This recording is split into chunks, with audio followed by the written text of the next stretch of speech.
What's up, guys? Justin here with the SketchUpEssentials.com. So in today's video, we're going to talk about how we can use SketchUp in order to model pocket doors in different ways. Let's go ahead and just jump into it. Okay, and so this is actually a question I got from a course member, and so I thought it would benefit everybody to make a quick video kind of showing you how to do this.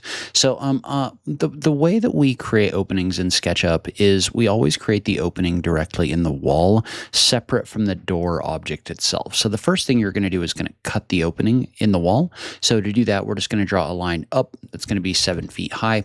We'll draw a line across maybe 18 inches one direction, and then 3 feet the other direction, like this, and then we'll just close this out, right? This is very simple. We're just drawing on the raw face, and we're going to pull through the wall in order to cut the opening.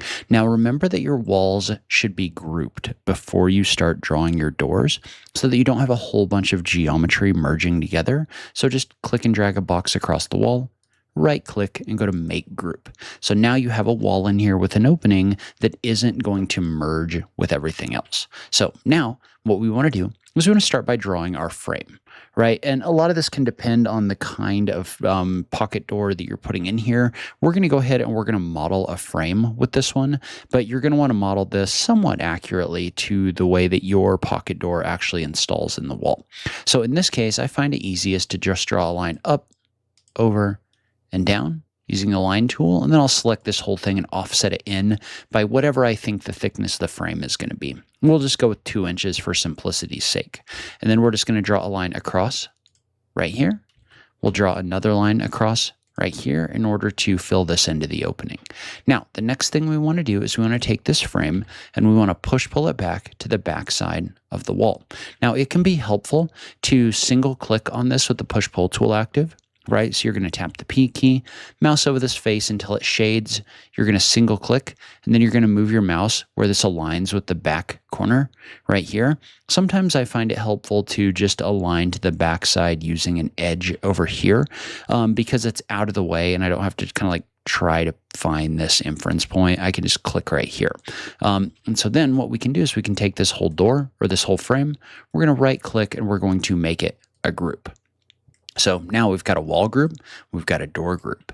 And in this case, now what I'm going to do is I'm going to model my door to whatever I think the thickness is going to be. And so there's a lot of ways you can do this. You can start it at the midpoint of this, or we can also just draw a rectangle across the face right here, and then we'll move it into actual position in a second. So I'm just going to tap the R key, mouse over this corner, and I'm going to tap the left arrow key to lock to the blue axis. Well, then I can draw a rectangle that's the size of the door leaf. I might orbit down just so I can see it, but then I'm going to pull this by whatever I think the thickness of my door is going to be. We'll say 1 5/8 in this case. So we're just going to type 1 5/8 and hit the enter key. We'll double click and we will make this a group. Now what I'm going to do is I'm going to take this door and I'm going to move it over using the move tool, right? So tap the M key, find this midpoint and single click, and we're going to slide this over so that it aligns with your midpoint of your frame right here. So now we've got our door and frame, right? And so now what I'm going to do is I'll create a copy over here because I'm going to show you a couple different ways that you can do this. The easiest way to do this is just to use the move tool and just slide this over, right? So you can just use the move tool, slide it over, and I'm going to hold the shift key right here, and I'm going to find that midpoint like so. So this is the easiest, lowest effort way of doing this. So if we take a section cut across our wall right here, and then we're just going to hop into a top-down view, and we're going to make sure that we pick a style that doesn't have the section fill in it that's black, like this. And I'm going to go ahead and change my camera to parallel projection just so I can see kind of a top-down view. But I'm just going to go back into edit. We'll go into our settings over here, and we're just going to toggle our section fill off right now. Or if you want to leave that section fill on, you can click on this button right here in order to change the color. And we're going to change this to a white color right here. Now, I'm going to go ahead and turn my screen highlighter on so you can see my cursor a little bit better. But that's the simplest way to create this door, right? And so if you were to do that, what you would do is you would just take the door leaf and the door frame, you would right click, and you would make them a group, right? Now, if we go into our outliner, Right here, we can see this group, and we could just call it pocket door, 3 foot by 7 foot. Okay, now inside of this, you can also, if you want to, label the frame and the leaf. So you can just right click, go to rename. And sometimes you have to do that twice. We're just going to call this door frame. We're going to call this door leaf. Now, depending on how you want this to look, there's other ways you can go about this. So for example, I'm going to go ahead and toggle my section cuts off. I'm just going to take this and copy it over like this. So I'll just use the move tool in copy mode. So another way that you can go about this is if you want to indicate where the door is going to go, but also have this door kind of closed, what you can do is you can slide this back over and you can actually come in here, and I'm going to tap the X key to toggle X-ray mode on. But if you want to, you can also draw a rectangle that goes into the wall. And so we might draw a rectangle that's 18 inches over here. It's going to be the same width as your door, like this. And then we're going to take this rectangle, we're going to right click on it, we're going to make it a group. Notice how that rectangle is inside of this pocket door group. Well, I'm going to right click on this and I'm going to call this door swing. Now it's not technically a door swing, but because my regular doors usually swing open and close, that's just what I call the things that indicate where they're going to go. Well, in this case, I'm going to say door swing. Right here. Well, at the moment, we haven't really done anything, right? Because if we go into top-down view and we toggle our section cut on, like so, it's just this kind of like line that you can't see through your wall. And especially if you have your section fills going on, you can't see it. So what we might do is we might toggle our section fills off in our style. So we're just going to go into our styles under edit, modeling settings. We're going to turn section fill off. Then you can see this right here. And by the way, if all of your walls, if you don't want these to be the gray backside of face color, you can also create a style where the back color of faces is the same as the front, like this. But what I want to do in this case is I actually want to use this in order to indicate a slide in here. And so to do that, I need dashed lines. Well, remember that in SketchUp, we affect the dashed lines inside of the tags function.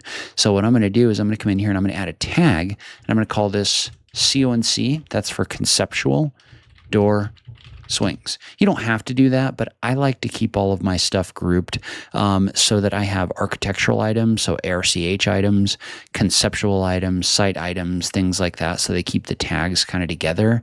You don't have to do that, but I prefer to do that.